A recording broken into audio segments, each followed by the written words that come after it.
반갑습니다. 그냥 이렇게 이웃집에 놀러 온 것 같아요. 지난번에 사실 한번 왔었는데요. 너무 이렇게 본당을 비롯해서 이렇게 아름다운 이 건물들을 다 이렇게 다 리모델링 하시느라고 우리 목사님이야 장로님들, 성도님들 얼마나 수고를 많이 하셨을까 하는 생각을 하니까요. 참 감사하기도 하고 또 마음 한편이 좀 찌릿하기도 합니다. 헌신하심과 그 사랑이 너무 감사함을 드립니다. 부족한 제가 이렇게 귀한 우리 재단에 와서 교회에 와서 말씀을 전할 수 있도록 우리 기회를 주신 우리 목사님, 장로님들, 또 우리 제3여전도회 회장님과 우리 회원분들, 또 우리 모든 성도님들께 깊이 감사를 드립니다. 언젠가부터요, 갑질이란 말이 우리 사회에 이슈가 됐습니다. 심지어 영국의 유력 일간지인 인디펜던트지에요, 갑질이라는 기사, 한국인의 갑질이라는 기사가 소개되기도 했습니다. 그래서 뭐 K-팝, 뭐 K-컬처라는 말이 있는데 K-갑질이라는 말이 생길까 두렵습니다. 최근에도요, 갑질당한 초등학교 선생님이 스스로 목숨을 끊는 그런 안타까운 일이 일어났잖아요. 사진 하나 보시겠습니다. 우리가 잘 아는 이혜령 교수님의 흙 속에 저 바람 속에라는 책입니다. 이 책에 한국인들은 눈치로 산다라는 제목의 글이 하나 있습니다. 제가 일부를 읽어드리겠습니다. 우리 민족은 눈치가 발달한 민족입니다.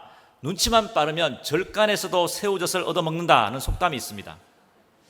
논리나 분석력보다도 눈치를 더 소중히 여기는 것이 우리의 사고방식입니다. 우리가 눈치라고 하는데 이게 일종의 센스죠, 센스. 이게 단순한 센스가 아니라 약자인 의리, 강자인 갑의 심기를 살피는 감각, 센스입니다. 원칙이나 상식이 통하지 않고 권력 남용이 만연한 부조리한 갑질 사회에서 눈치는 없어서는 안 될 일종의 생존 기술이다, 이렇게 말하고 있습니다. 우리는 이런 갑질하는 세상, 참 힘든 세상, 이런 세상에서 어떻게 살아야 됩니까? 갑질하고 눈치 보는 세상, 이 문화에 대한 대안은 무엇입니까? 다른 게 아니죠. 성경에서 말씀하시는 대로 사랑의 천국 공동체를 만들어 가는 것입니다.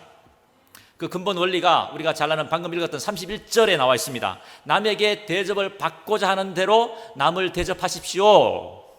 가장 단순하고 쉬운 말씀 같지만 가장 어렵고도 무거운 말씀입니다. 그래서 제목이 붙어 있죠. 황금률이라고 합니다. 하나님 나라의 헌법이 있다면 그 제1장 제1항이 바로 황금률이 아닐까 생각합니다. 오늘 본문이 말씀하시는 황금률은 무엇을 의미합니까? 하나 주의하셔야 될 것이, 황금률은 주고받기가 아닙니다. 내가 대접받고자 하는 대로 대접하라 하니까 give and take, 주고받기가 황금률이 아닙니다. 뭐 가령 내가 밥 한번 살 테니까 너도 밥 한번 사라. 당신 결혼식에, 당신 아들 결혼식에 내가 5만 원 부조했으니까 내 딸 결혼식에 5만 원 부조해라. 이게 give and take잖아요. 주고받기잖아요. 이게 부조하는 거잖아요. 부조가 가장 대표적인 주고받기인데요.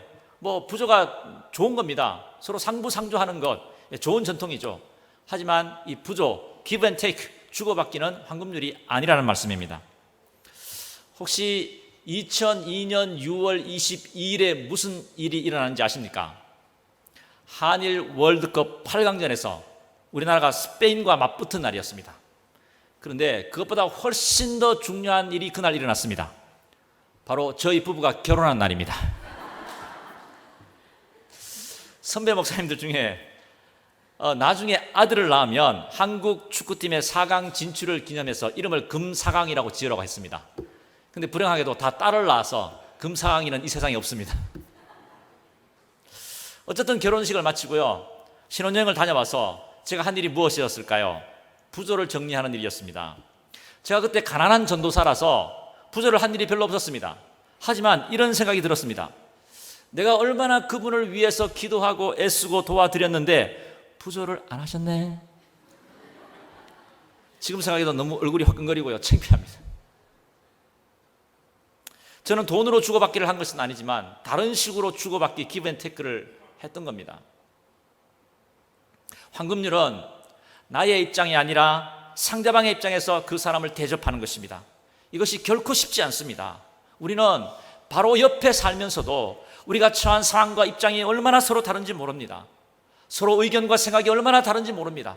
그런데 그 어려운 일을 내 입장이 아니라 상대방의 입장에서 상대방을 대접하십시오. 정말 어려운 일입니다. 제가 대학생 때요, 친구 2명하고 셋이서 지리산 천왕봉에서 노고단까지 종주를 한 적이 있습니다. 한 48km 되는 꽤 먼 거리입니다. 등산에 대해서 난생 처음 갔기 때문에 아무것도 모르고 갔어요. 몇 가지 어려운 문제를 당했습니다. 근데 가장 큰 문제는 저와 한 친구가 침낭을 가져가지 않은 것입니다. 한여름이니까 뭐 아무리 산 위라 해도 뭐 그렇게 춥겠나 생각했는데요, 엄청 춥더라고요. 텐트를 치고 잤는데요, 추워서 잘 수가 없습니다. 30분 자면 깨고요, 20분 자고 깨다가 10분 자고 깨다가 나중에 5분 자고 막 깨더라고요. 이거 어떻게 하나 고민을 하다가 텐트를 치고 남은 비닐이 있더라고요. 이걸 덮고 자면 따뜻하겠다. 덮고 잤더니 너무 따뜻한 겁니다. 나는 역시 천재야 이러고 잤습니다. 근데 자다가 악몽을 꿨어요. 막 물속에 빠져서 허우적대는 악몽을 꿨습니다. 깜짝 놀라서 깼더니요, 온몸이 다 젖은 겁니다. 몸에 있던 이 습기가 못 빠져나간 거예요. 더 추웠습니다. 뭐 추워서 잘 수가 없었습니다. 그래서 추위에 떨면서 이 뜬 눈으로 밤을 보내야 됐습니다. 하지만 침낭 속에 있는 이 친구는 너무나 아기처럼 새근새근 잠을 잘 자는 겁니다. 3명이요, 같은 나라, 같은 대한민국에, 같은 지리산에 올라가서 같은 천왕봉에 같은 텐트 안에 앉아 있는데요, 자고 있는데요, 한 친구는 침낭한 천국에서 새근새근 잠을 잘 또 자는데 나머지 둘은 침낭 밖에 지옥에서 밤새도록 벌벌 떨고 있었습니다. 이게 사람입니다. 같은 공간에 같은 친구로 같은 입장에 있어도요, 이렇게 서로 처지와 상황이 다른 것입니다. 여기에 계신 우리 남편분들도 계시고 아내분도 계실 텐데, 제가 여기에 계신 남편분들에게 아내를 행복하게 만드는 비법을 제가 알려드리겠습니다. 잘 들어보십시오. 첫 번째, 집안 청소를 하는 겁니다. 두 번째, 쇼핑에 따라 나서는 겁니다. 세 번째, 아내의 생일과 결혼 기념일을 잘 챙기는 겁니다. 네 번째, 처가에 잘해주는 겁니다. 다섯 번째, 여섯 번째, 일곱 번째, 무려 50가지가 넘더라고요. 저처럼 단순한 경상도 남자 도저히 따라갈 수가 없습니다. 반대로 이 자리에 계신 남편분들에게, 아내분들에게 남편을 행복하게 하는 비법을 제가 알려드리겠습니다. 아주 간단합니다. 먹인다, 재운다, 가만히 놔둔다. 딱 맞더라고요. 제 아내가 저한테 그렇게 해주면 정말 좋습니다. 저는 이렇게요, 한 입을 덮고 20년, 30년, 50년, 60년을 살아도요, 남편과 아내가 이렇게 다릅니다. 이렇게 바라는 것이 다르고 입장이 다르고 생각이 다릅니다. 평생 함께 사는 부부도 이렇습니다. 바로 옆에 있어도, 한 집에 있어도, 이웃집에 살아도, 같은 동네에 살아도, 같은 교회에 다녀도 입장과 상황과 생각이 너무나 다릅니다. 그래서 우리가 내 입장이 아니라, 내가 좋아하는 대로가 아니라 다른 사람의 입장에서 다른 사람이 좋아하는 대로, 다른 사람이 생각하는 대로, 내가 대접받고자 하는 대로 남을 대접한다는 것, 이것이 바로 황금률의 기본 정신입니다. 그래서요, 황금률은 다른 것이 아닙니다. 내 이웃을 내 몸과 같이 사랑하라. 이것이 하나님이 우리에게 주신 아가페적 사랑, 하나님의 사랑이지 않습니까? 바로 황금률을 다름으로 바꾸면 내 이웃을 내 몸과 같이 사랑하라. 바로 하나님의 아가페적 사랑, 하나님의 무조건적인 사랑입니다.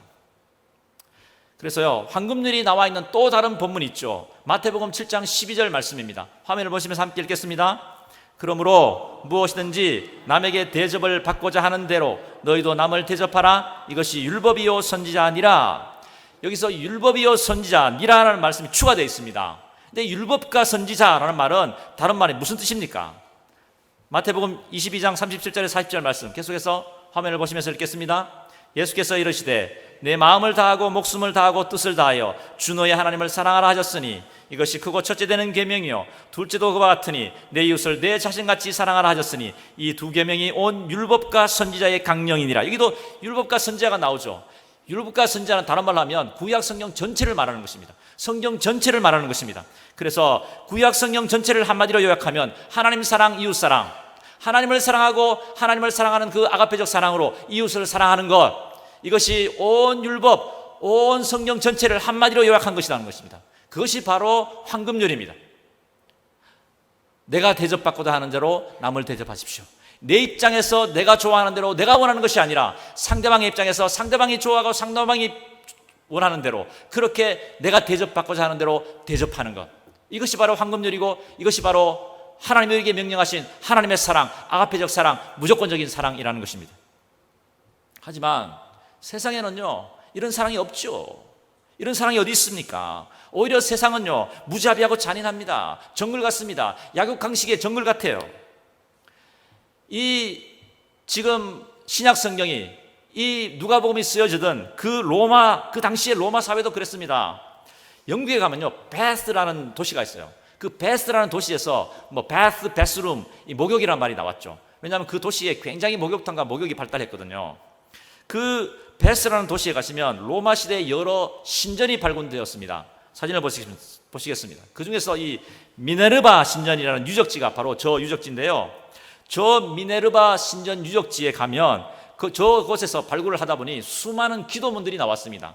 그런데 저 수많은 기도문들이 별명이 있어요. 저주의 돌판이라고 불려지고 있습니다. 왜냐하면 저곳에서 나온 수많은 기도문들이 다 저주의 기도문이랍니다. 다 저주의 기도문이라서 저주의 돌판이라고 그렇게 별명이 붙어 있습니다. 가령 한 가지 제가 읽어드리겠습니다. 거룩한 천사들과 신들에게 구하나이다. 전차를 모으는 유케리오스와 그의 말들이 내일 로마 전차 경기장에서 망하게 하소서. 출발하는 문이 제대로 열리지 못하게 하소서. 빨리 달리지 못하게 하소서. 앞지르지 못하게 하소서. 제대로 회전하지 못하게 하소서. 벌렁 넘어지게 하소서. 발이 부러지고 질질 끌려가게 하소서. 지금 당장 어서 벌을 내리소서. 무시무시하죠. 이런 기도문들이 실제로 많다니까요. 요거를 현대어로 바꿔보면 이렇게 될 겁니다. 잘 들어보십시오. 천지신명께 기도합니다. 원수 같은 옆집 아무개 아빠를 벌하여 주소서. 아침에 출근하다가 거실 문에 머리를 부딪히게 하시고 현관문에 발이 끼게 하소서. 엘리베이터가 고장나서 계단으로 뛰어내려가다가 넘어지게 하소서. 차가 고장나서 회사에 지각하게 하소서. 사장님에게 딱 걸려서 심할서를 쓰게 하시고 승진해서 팔라가게 하시고 회사 동료들에게 왕따가 되게 하시고 그 인생이 처음부터 끝까지 꼬이게 하시고 지금 당장 어서 벌을 내리소서.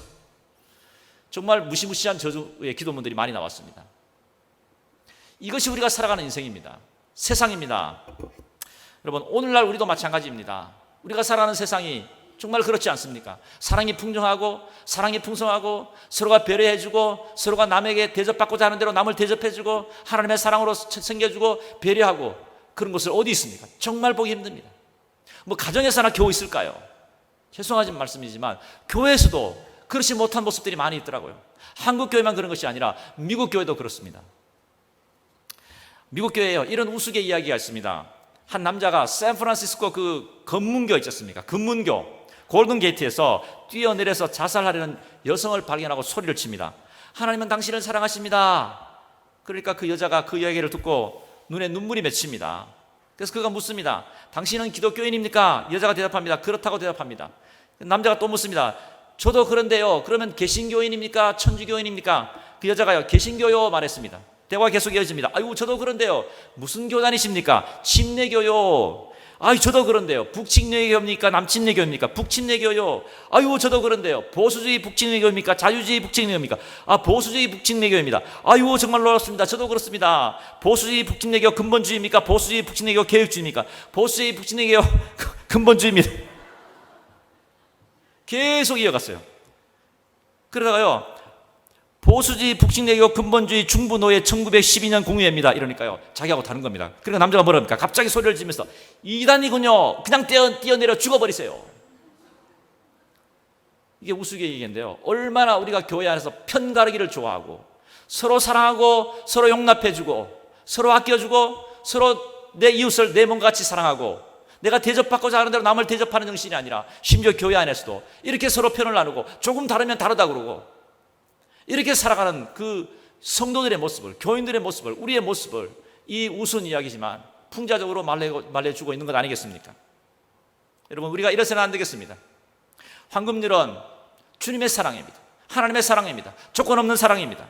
그래서 잘 보십시오. 31절 이어지는 32절부터 보십시오. 사실 우리가 지키기에 참 어려운 이야기입니다. 무시무시한 이야기입니다. 32절 말씀처럼 자신을 사랑하지 않는 사람도 사랑하는 것입니다. 33절 말씀처럼 나를 선대하지 않는 사람도 선대하는 것입니다. 34절 말씀처럼 되갚아줄 수 없는 능력이 없는 사람, 가난한 사람에게 베푸는 것입니다. 35절 말씀처럼 심지어 내게 상처를 주고 나를 해하는 사람도 그 사람들까지도 사랑하는 것입니다. 결정적으로 36절 말씀처럼 아버지 하나님의 자비로우신 같이 아버지 하나님께서 자신의 사랑하시는 독생자를 우리를 위해서 십자가에 죽여버리시기까지 우리를 사랑하신 그 하나님의 사랑, 그 자비하심으로 그 자비하심을 닮아서 그 자비하심 같이 자비로운 사람이 되라는 것입니다. 여러분, 이것이 인간의 성령으로 되겠습니까? 죽었다 깨어나도 어려운 이야기입니다. 그런데 바로 이 황금률의 정신이 바로 이러한 하나님 아버지의 자비하심으로 서로를 자비롭게 여기고 서로를 긍휼히 여기고 서로를 사랑하고 내가 대접받고자 하는데도 남을 대접하라는 것, 이것이 바로 황금률의 정신이라는 것입니다. 여러분, 우리가 이 불가능해 보이는 일을 위해서 우리가 어떻게 해야 되겠습니까? 두 가지가 필요하죠. 성경이 말씀하신 대로 두 가지가 필요합니다. 첫째로는 우리가 먼저 하나님의 사랑을 받으셔야 됩니다. 저와 여러분이 매일 살아가시면서 삶의 발걸음마다 주님이 우리에게 베푸시는 사랑, 주님이 우리에게 베푸시는 은혜 풍성히 누리고 살아가시기를 소망합니다.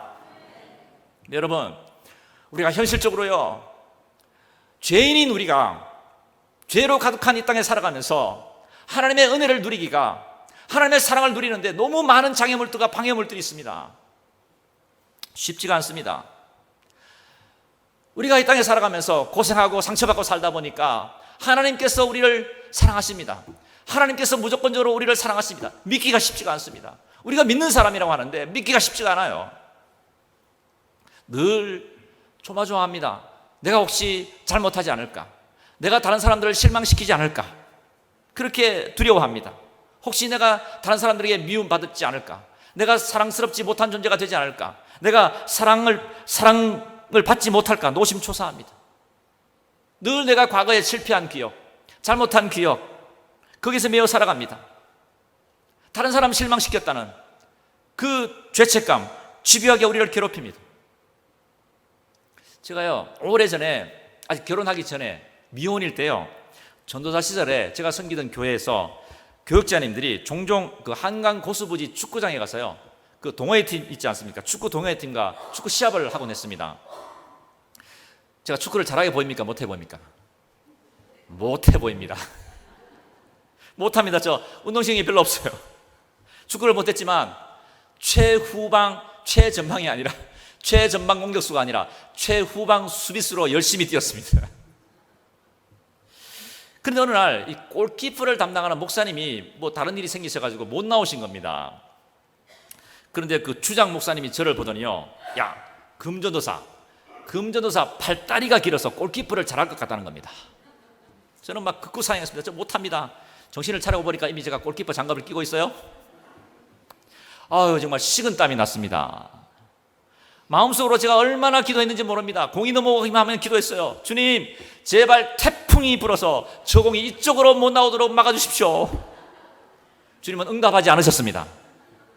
상대편 에이스가 공을 몰고 막 달려오는 겁니다. 막 달려와. 저는 눈앞이 아득해졌습니다. 그때 어디선가 혜성같이 나타난 우리 편 수비수가 그 공을 낚아채더니 살며시 저에게 패스를 하는 겁니다. 저는 엉겹결에 그 공을 잡으려고 두 손으로 잡으려고 했는데요, 팔을 내밀었는데요, 그 공이 제 팔을 지나서 제 두 다리를 지나더니 대골대골 굴러가더니 골대 안으로 쏙 들어가 버린 겁니다. 전문 용어로 알을 깐 겁니다. 저에게는 잊을 수 없는 경험이었습니다. 한동안 저 때문에 우리 팀이 졌다는 그 죄책감에 시달려야 했습니다. 밤이면 닭도 아닌데 알을 까는 꿈을 꾸었습니다. 그 시절에 분명히 좋은 일도 저에게 많았을 텐데요, 그 시절에 좋았던 일은 하나도 기억나지 않고요, 그때 일을 떠올리면 바로 알 깐 기억밖에 생각이 나지 않습니다. 하나님은 우리가 이렇게, 이건 우스개 이야기지만 정말로 인생을 살아가시면서 저에게도 있고 여러분에게도 다 계시지 않습니까? 정말 지워버리고 싶은 그때의 그 과거, 그때의 그 실패, 그때의 그 실수, 잘못한 것, 나 때문에 많은 사람들이 아픔을 당하고 내 가족이 어려움을 당했던 일들, 돌이킬 수 없는 후회들, 그런 아픈 과거들이 다 있지 않습니까? 여러분, 그럼에도 불구하고 우리가 이렇게 연약해도, 우리가 이렇게 연약하고 실수하고 자빠지고 매일 죄를 밥 먹듯이 하고 살아도 우리 하나님께서는 예수 그리스도 안에서 우리를 용서하셨습니다. 예수 그리스도 안에서 우리의 모든 죄를 사하시고 예수 그리스도 안에서 우리를 사랑하시는 분이십니다. 조건이 있는 사랑이 아니라 예수님 때문에 우리에게 주시는 무조건적 사랑으로 우리를 사랑하고 계신다는 말씀입니다. 그래서 이 십자가의 복음, 십자가의 사랑은요, 믿기가 너무 어렵습니다. 죄송합니다, 영어를 써서. 그 십자가의 사랑은요, It's too good to believe. 그 십자가의 사랑, 십자가의 복음은 너무나 커서 우리가 믿기가 너무 어렵습니다. 믿기에는 너무나 큰 사랑입니다.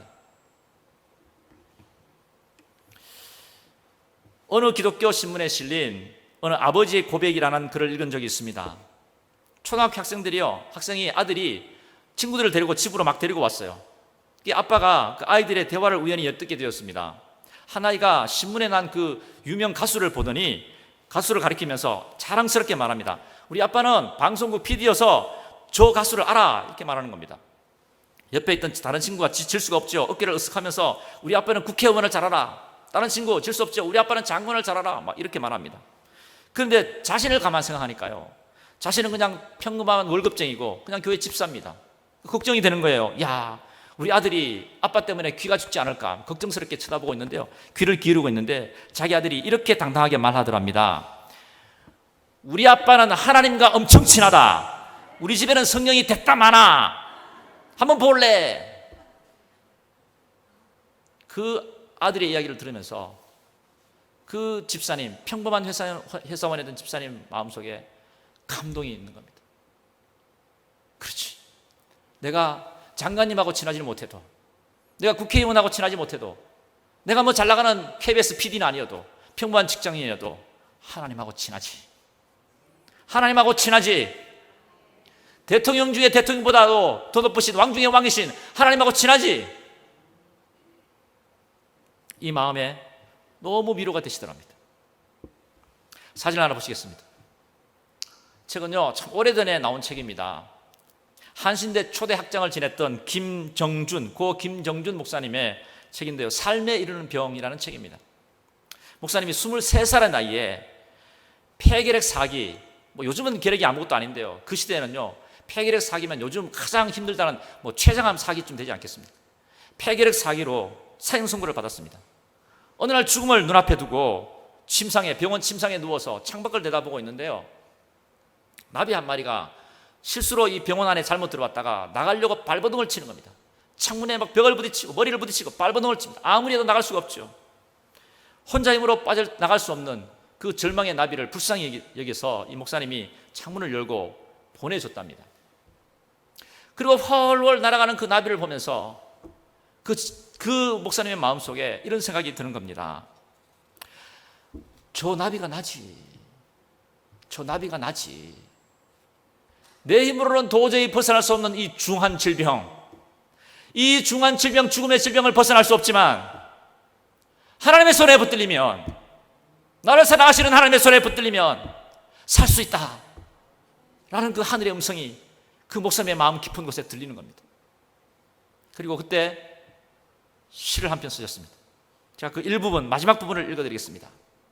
주님, 나는 주님의 소유의 하나이오니 쓰셔도 당신 뜻, 버려도 당신의 뜻이 외다. 다만 당신의 뜻만이 이루어지사이다. 죽음의 광야에 내던져졌지만 영적인 마음이 열리고 영적인 눈이 떠지니까, 하나님을 볼 수 있으니까, 하나님의 사랑을 느낄 수 있으니까, 하나님의 약속을 말씀을 붙들 수 있으니까, 갇혀진 나비 같은 존재이지만 하나님이 그 손을 붙들고 계시니까 하나님이 나를 살려주신다. 하나님이 내게 사랑을 베푸시고 하나님이 내 생명을 보호하신다. 그 고백이 그 목사님을 살렸던 것입니다. 우리가 살아가면서 우리를 힘들게 하고 약하게 만들고 우리를 아프게 만들고 우리를 고통스럽게 하는 수많은 사건들과 수많은 일들과 때로는 수많은 사람들이 있습니다. 그러나 여러분, 그 고통보다, 그 상처보다, 그 아픔보다 더 크신 십자가에 달리신 예수 그리스도의 사랑, 십자가에 나타나신 하나님의 사랑을 날마다 누리며 살아가시는 저와 여러분이 되시기를 축원드립니다. 둘째로, 우리는 그 하나님께 받은 사랑 나누며 사셔야죠. 그 사랑으로 다른 사람 사랑하고 사셔야죠. 여러분, 뭐니 해도 돈이 최고가 아닙니다. 교회는요, 하나님의 사랑이 있고 하나님의 은혜가 있어야 됩니다. 서양 사람들이 하면 세상에 돈이 없겠습니까? 돈이 있어도 세상이 훨씬 더 많죠. 세상 사람들이 교회에 온다면 왜 오겠습니까? 이곳을 통해서 하나님의 은혜를 누리고 하나님의 사랑을 누리기 위해서 이 자리에 나오신 것 아닙니까? 우리가 하나님의 사랑과 은혜를 풍성히 누리시고 그 하나님의 사랑과 은혜를 나누어 주시며 살아가시는 모든 성례교회 성도님들 되시기를 바랍니다. 사진 하나 보시겠습니다. 이게 뭔지 아십니까? 하나로 샴푸라고, 제가 아주 좋아하는 샴푸입니다. 오래전에 나왔죠. 뭐 저처럼 게으른 사람은요, 뭐 머리 감으면서 뭐 샴푸하고 린스하고 트리트먼트하고 이거 뭐 힘듭니다. 근데 저거는 샴푸와 린스와 트리트먼트가 하나로 히트 상품이었습니다. 아마 많은 분들이 아실 겁니다. 다음 사진입니다. 요거 뭔지 아시죠? 2080 치아, 20대의 치아를 80대까지, 이것도 히트 상품이었죠. 다음 사진입니다. 요거 KT 쇼 핸드폰 시리즈, 스마트폰이 나오기 전에 정말 대박 히트 상품이었습니다. 근데 요 세 상품의 공통점이 뭔지 아십니까? 한 사람에 의해서 전 국민에게 사랑받는 히트 상품이 되었다는 것입니다. 그 사람이 바로 조서환 사장님입니다. 신실한 장로님이기도 하시죠. 이분이 마케팅의 신이라고 불리는 사람입니다. 사진을 보시겠습니다. 이 책이 바로 조서환 사장의 책, 장로님의 책 모리베이터라는 책입니다. 이분이 어떻게 온갖 역경을 딛고 일어서는지를 보여주는 신앙의 자서전입니다. 이분의 인생 전반기는 암울했습니다. 24살 때 육군 소위로 임관했다가요, 지뢰를 밟아서 온몸에 화상을 입고 오른쪽 팔을 잃어버렸습니다. 완전히 절단해버렸습니다. 희망이 있겠습니까? 병원에 가서 눈 떠보니까요, 부모님이 쳐다보고 있는데 그냥 대성통곡하고 계신 겁니다. 24살이에요. 며칠이 지나니까 정신을 차리고 보니까 교제하고 있던 애인이 생각나는 겁니다.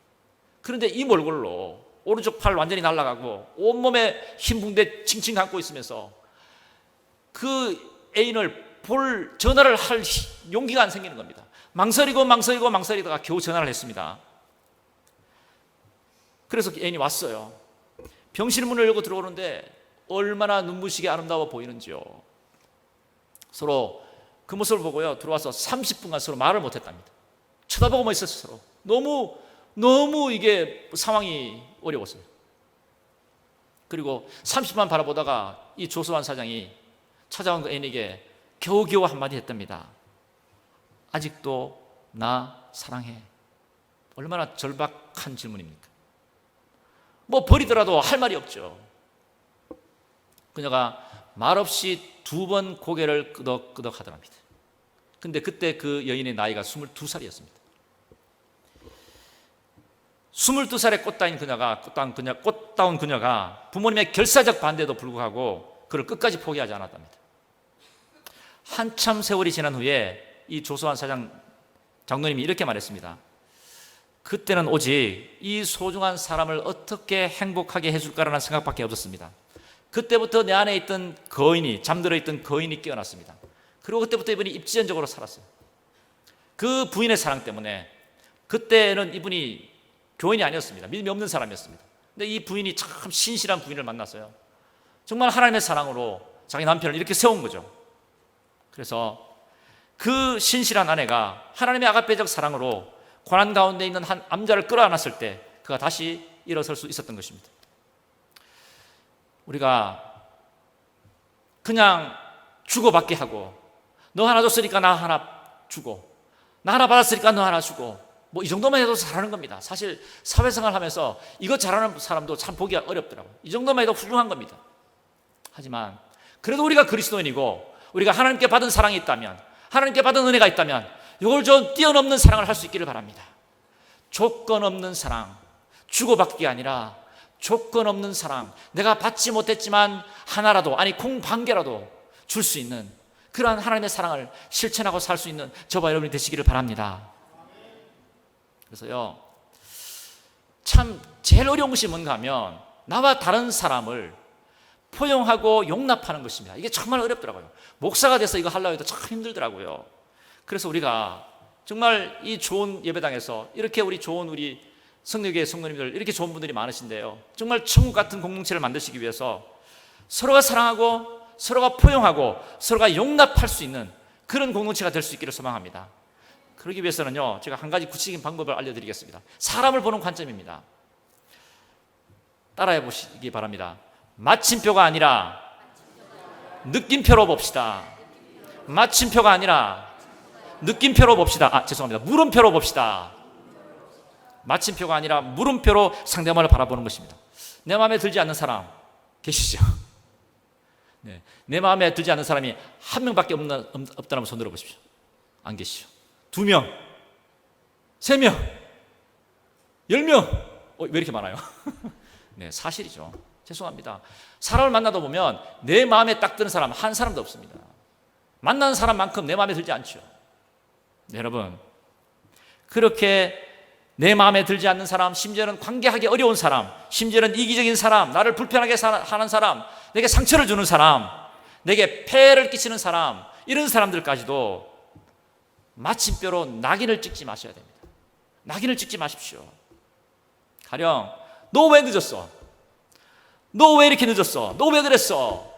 이렇게 사람을 단정하고 마침표를 찍는 것이 아니라 왜 그랬을까? 왜 그랬을까? 왜 늦었을까? 물음표를 가지고 상대방을 바라보는 훈련을 하시기 바랍니다. 이 말은 성경에 없지만 정말 성경적인 말씀입니다. 여러분, 이렇게 사람을 대하는 구체적인 방법을 하나 알려드리겠습니다. 제가 책에서 배웠는데요, 사진을 보시겠습니다. 이거 마샬 로젠버그 박사가 쓴 비폭력 대화라는 책입니다. 그분에 의하면 모든 사람의 모든 말은 딱 2마디로 요약될 수 있습니다. 2가지입니다. 하나는 요청이고 다른 하나는 감사입니다. 어떤 말을 들으시든 간에 요청 아니면 감사로 트랜슬레이트 하십시오. 번역하십시오. 자, 이 사람이 이 말을 했어요. 이 말이 감사인가 요청인가? 저 사람이 저 말을 했어요. 이 말이 요청인가 감사인가? 영어로 하면 please 아니면 thank유죠. 2마디로 다 번역이 된답니다. 보십시오. 가령 어떤 젊은 딸이요, 열심히 돈을 벌어서 자기도 못 가져본 명품 백을 엄마에게 생일 선물로 선물을 했습니다. 그때 이 엄마가요 이렇게 말했어요. 이 엄마가요 참 거친 인생을 살아오신 분이라서 좀 말이 거칠어요. 양해하고 들어주시길 바랍니다. 용서하고 들어주세요. 그때 이렇게 말합니다. 아이고 이년아, 내가 벌면 얼마나 번다고 돈 지랄해. 참 조금 아무리 딸이지만 또 듣기 거시기 하잖아요. 네, 여러분, 이 말을 번역하면 어떻게 될까요? 땡큐일까요? 요청일까요? 땡큐와 요청이 다 들어있습니다. 이런 뜻입니다. 딸아, 힘들게 번 돈으로 명품을 사주니까 땡큐 고맙긴 한데 엄마는 걱정이 된다. 이 없는 집안에 엄마는 네가 그냥 그 돈 모아서 그 돈으로 차라리 시집 가는데 보탬이 됐으면 좋겠다. 이런 뜻이죠. 말은 거치게 하셨지만 그 엄마의 말 속에 감사하다, 고맙다, 땡큐와 플리즈 요청, 그냥 너 시집 가는 거 잘 준비했으면 좋겠다 라는 요청이 들어있는 겁니다. 우리가 사람을 만나면서 참 다양한 분들이 만나고, 아마 우리 성내교회도 정말 다양한 분들이 많이 계실 겁니다. 나하고 마음 맞는 사람 한 사람도 없어요. 하지만 만나실 때마다 조금 듣기 거북한 말, 조금 나 생각하고 다른 말 하시더라도요, 이게 땡큐인가 플리즈인가 생각해 보시고요. 마침표 찍지 마시고요, 낙인 찍지 마시고요, 물음표를 가지고 왜 저 사람은 저런 말을 하실까? 저분이 처한 상황이 뭘까?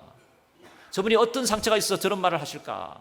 저분이 얼마나 거절을 많이 당하셨으면 저런 말을 하실까? 물음표를 가지고 상대방을 대하실 수 있기를 바랍니다. 여러분, 우리가 하나님의 사랑으로, 황금률을 따라서 하나님의 사랑으로 서로 사랑할 수 있기를 바랍니다. 서로 사랑으로 포용하고 용납할 수 있기를 바랍니다. 서로 인정하고 서로 이해하고 서로 포용할 수 있기를 바랍니다. 언젠가요, 제가 인터넷에서 어느 초등학생이 쓴 시를 보았습니다. 실제로 초등학생이 쓴 시인데요, 제목이 중독입니다. 실제로 모 초등학교 2학년 학생이 썼던 시라고 합니다. 들어보십시오. 제목 중독. 틈만 나면 게임한다고 중독이라 하지만 난 학교 갔다 와서 할 뿐. 나는 학원 갔다 와서 할 뿐. 나는 밥 먹고 할 뿐. 난 응아 싸고 할 뿐. 학교도 안 가, 학원도 안 가, 밥도 안 먹어, 응아도 안 싸. 틈도 없이 하는 게 중독이시. 틈도 없이 잔소리하는 엄마가 잔소리 중독이시. 여러분, 우리가 혹시 상대방을 향해서 포용하고 용납하고 사랑하기보다 잔소리하고 불평하고 불만하고 이러고 살지 않습니까? 잔소리, 불평, 불만, 중독 이러고 살지 않습니까? 저도 참 돌아보면요, 제가 목사라서 체면이 있어서 뭐 사람들 대해서 그렇게 하지 않지만요, 혼자 있어 보면 제 안에 만났던 사람들에게 참 혼자서 투덜대고 불평할 때가 참 많습니다. 참 창피하죠. 고슴도치 있잖아요. 고슴도치는 원래 군집성 동물이 아닙니다. 혼자 살아가는 동물인데요, 겨울이 되면 추위 때문에 서로 모여든다고 합니다. 서로의 온기로 온몸을 녹이기 위해서 모여듭니다. 근데 문제가 있잖아요. 너무 가까이 가면 안 돼요. 고슴도치 가시가 있으니까 서로 찔리잖아요. 하지만 가시에 찔리더라도 얼어 죽지 않기 위해서는 서로 온몸을 같이 모여야 된다고 합니다. 어쩌면 우리가 다 죄인이어서 고슴도치 같습니다. 아무리 선한 사람도, 아무리 좋은 분도 다 가시 하나씩 가지고 있더라고요. 우리가 다 고슴도치 같지만, 하지만 우리가 하나님의 사랑으로 조금 찔리고 조금 아프더라도 하나님의 사랑 안에서 서로 모이고 서로 마음을 나누고 서로 함께하는 그런 공동체가 될 수 있기를 소망합니다. 오늘 제3여전도회 허진 예배인데요, 얼마나 우리 여전도회 회원분들 헌신하시고 많이 봉사하십니까? 여전도의 그 헌신 때문에 사실은 어느 교회든 간에 이 교회가 서가고 있지 않습니까? 하지만 헌신하고 봉사하시는 건 너무너무 중요하지만 더 중요한 것이 있다면, 그 서로 만나는 상황 가운데서 서로가 서로를 향해서 좀 가시 찔려서 아프지만 그러나 하나님의 사랑으로, 주님의 사랑으로 서로 용납하고 서로 포용하고 용서하는 법을 배우면서 고슴도치 사랑을 배워가야 되는 것이 우리 성도들의 삶이 아니겠습니까?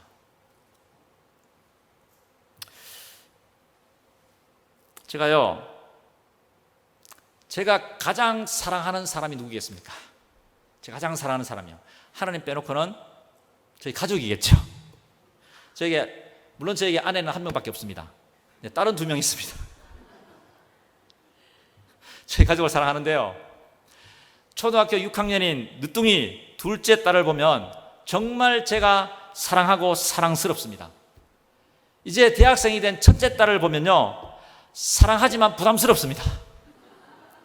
그런데 마지막으로 제가 제일 사랑하는 아내는 어떨까요? 정말 무지 사랑하지만 때로 무섭습니다. 이게 사람이죠. 다 우리가 조금씩 가시를 가지고 있는 고슴도치 같거든요. 교회도 마찬가지입니다. 거룩한 성도들이 모여있지만 여전히 다 가시가 하나씩 있고 도끼가 다 있습니다. 누군가 그 독을 마셔야 되고 누군가 그 가시를 품어야 됩니다. 제가 전도사 시절에요, 제가 존경하던 선배 목사님이 이런 말씀 하시더라고요. 목사가 다른 게 아닙니다. 목사는 성도들이 다 세상에서 가지고 와서 가지고 온 그 도끼들을 다 조금씩 풀어내는데, 교회 와서 풀어내는데, 목사는 앞장서서 그 도끼를 맞아서 중화시키는 사람이 목사입니다. 멋진 말이잖아요. 이야, 이거 멋진 말이다. 내가 꼭 기억했다가 한번 써먹어야지. 그런데 지금 써먹고 있습니다. 여러분, 죄송합니다. 제가 영주제일교회에서 이야기합니다. 제 별명이 좁쌀 영감이라고. 제 가슴이 좁아요. 제 능력으로는요, 제 마음으로는 못하겠습니다. 지금도 이 말이 도전이 오면 저 도망가고 싶어요. 하지만 목사가 이걸 하지 않으면, 목사가 이거 하라고 먼저 세워놨는데 조금이라도 하려고 하면요, 제 능력으로 안 됩니다. 하나님 앞에 매 달려야 됩니다. 교회를 섬기는 직분자들이 많으실 겁니다. 목사가 조금 반발 앞서 있지만 또 장로님들이 계시고요, 안수 집사님들이 계시고, 권사님들이 계시고, 또 집사님들이 계시고, 또 여러 직분자들이 계시죠. 성도님들이 계시죠. 각자 맡은 자리에서 누군가가 도끼를 품어낼 때, 누군가가 가시를 내밀 때 그 독을 품어서 중화시킬 수 있는 그런 직분자들이 많은 성례교회가 되시기를 축복합니다. 이것보다 더 아름다운 교회가 어디 있겠습니까? 이것이 신약 성경에 나오는 교회의 원형이 아니겠습니까? 바라기는 우리 이웃에 있는 우리 성례교회가 참으로 그러한 성도님들이 많아지셔서 성례교회 안에 하나님이 원하시는 하나님의 사랑이 풍성한, 성례교회 가면 정말 예수님을 보는 것 같은 사람들이 많더라.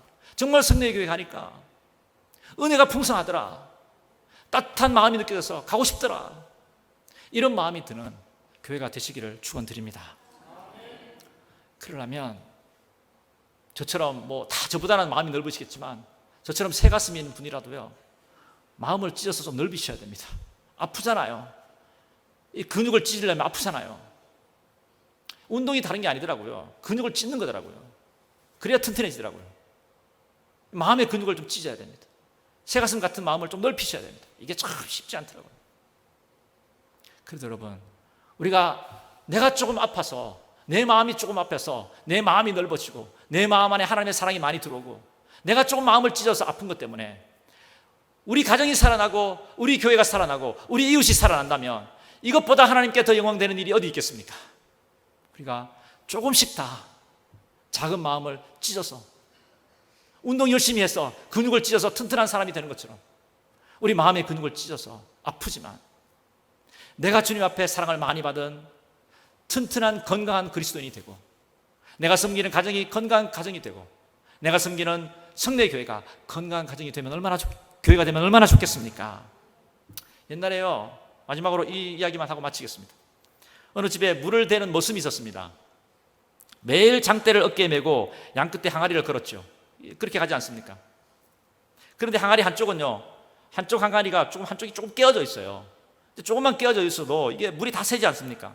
매일 머슴이 매일 이 냇가와 주인 집을 오갔습니다. 근데 안 깨진 말짱한 항아리는 매일 툭하면 자기 자랑합니다. 나는 안 깨졌잖아. 이렇게 물을 많이 나르잖아. 그런데 좀 깨져가지고 그냥 물을 다 흘리니까 물을 조금밖에 못 나르는 이 깨진 항아리, 늘 마음이 슬프고 마음이 상했습니다. 부족하잖아요. 어느 날 이 깨진 항아리가 머슴에게 말합니다. 제가 얼마나 마음이 슬픈지 모르실 거예요. 저는 한쪽이 깨져서 물을 조금밖에 나를 수 없잖아요. 머슴이 이렇게 말했습니다. 깨진 항아리야, 네가 지나온 길들을 보아라. 네가 지나온 그 길가를 보아라. 내가 지나온 그쪽에만, 내 쪽에만 아름다운 꽃들이 핀 것이 보이니 내가 깨져서 물을 흘렸기 때문에 저 아름다운 꽃들이 자랄 수 있었단다. 이제 저 꽃들을 꺾어서 주인님 책상을 멋지게 꾸며드리면 좋겠다. 우리 아프지만 조금 깨집시다. 아픈 마음을 좀 깼어요. 하나님의 은혜로 채웁시다. 주님의 사랑을 채웁시다. 우리 안에 채워진 그 주님의 사랑과 주님의 은혜를 좀 흘려보냅시다. 그래서 우리가 섬기는 가정과 교회와 이웃에 꽃이 쫙 피는 겁니다. 사랑의 꽃이 쫙 피는 겁니다. 이것보다 영광스러운 일이 없습니다. 이게 교회의 본질입니다. 교회에 수많은 일들이 있고 교회에 수많은 사역들이 있지만 다 없어지잖아요. 그러나 뭐만 남는다고요? 천국에 가시면 사랑만 남습니다. 우리 성례교회 모든 성도님들이 오늘 주신 황금률, 그 황금률에 담긴 아가페적 사랑, 하나님의 사랑을 풍성히 누리시고 그 풍성한 사랑을 나누심으로 말미암아 사랑이 풍성한 공동체, 하나님의 은혜가 나타나는 공동체, 하나님의 사랑이 풍성하게 나타나는 성례교회가 되시기를 축원드립니다. 기도하시겠습니다. 주님, 1116년 전에 그리스도의 십자가의 사랑으로 그 십자가의 사랑을 깨달은 선교사님을 통해서, 성도님들을 통해서 주님의 사랑 위에 성례교회를 세워주셨습니다. 이 교회가 110년이 지난 지금까지 주님의 사랑으로 이어져 왔습니다. 앞으로 100년, 200년을 더 풍성한 주님의 은혜와 사랑을 누리며 나누며 살아가는 사랑의 공동체가 되게 하여 주옵소서. 십자가에 달려서 그 몸을 찢기심으로 하나님 아버지의 지극한 사랑을 보여주신 예수 그리스도의 이름으로 기도드립니다. 아멘.